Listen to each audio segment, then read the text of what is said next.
health unit, and we're housed in MDHHS.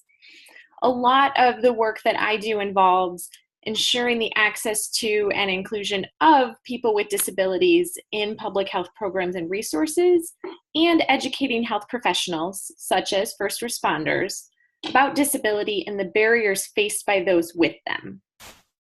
So today we're going to look at assisting people with disabilities in emergency response or as an EMT.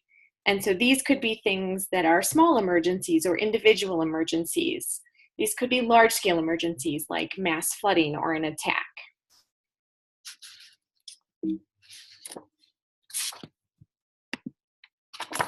So the ultimate goal today is for you to walk away knowing how you can best assist individuals with different kinds of disabilities in an emergency. To be able to answer this, though, we need to look at disability overall, what it is and how many people with disabilities there are.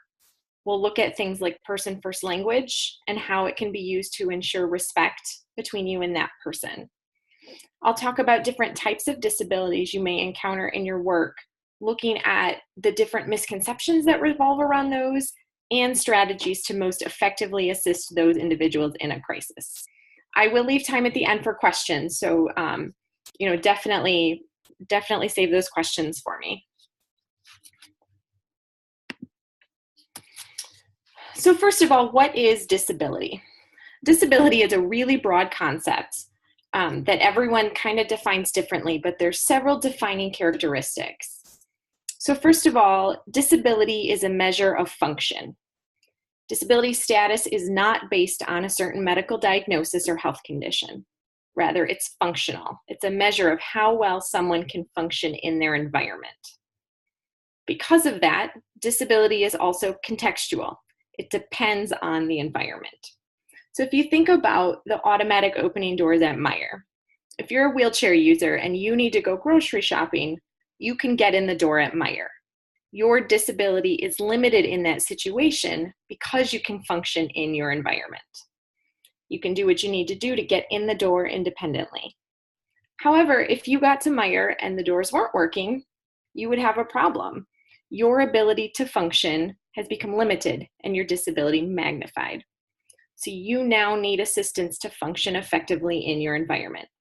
But notice here, the person did not change. The disability, the health condition did not change, but the environment did. And the environment is what magnified the disability. So this is what we mean when we say it depends on the environment. Disability is transient. It's one of the only demographics that people can and will move in and out of throughout their lives. Some disability is long-term, and these are what we typically think of when someone says disability. Things like limited physical function from multiple sclerosis or blindness. But some disability is short-term. In fact, a lot of it is. If you broke your leg, you may have been limited in your activities for a couple of months. Once you're fully healed, that disability or limited function is no longer there. You moved into the disability demographic, hung out there for a while, and then moved back out.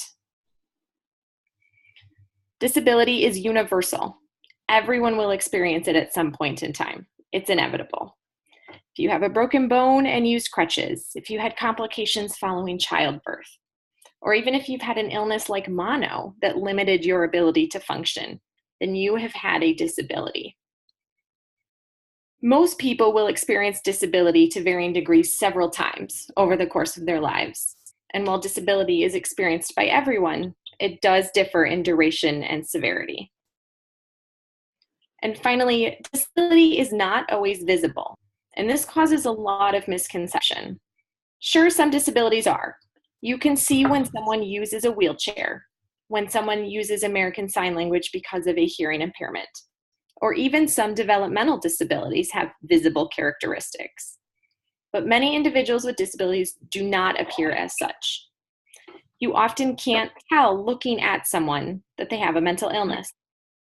Many chronic diseases do not have visible signs. So for example, I look like an average 26-year-old. You can't see me, but take my word for it. You can't tell looking at me that I have aggressive rheumatoid arthritis, or that I have a paralyzed stomach. So people looking at me often assume I'm really healthy and able-bodied, and this causes misconceptions all of the time. Many disabilities cannot be seen. And this results in the general assumption that there are fewer people with disabilities than there actually are.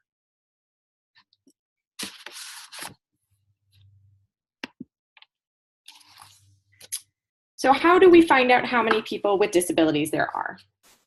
With the concept being so broad, it's important to have a standard way of defining it for the purposes of counting and measuring.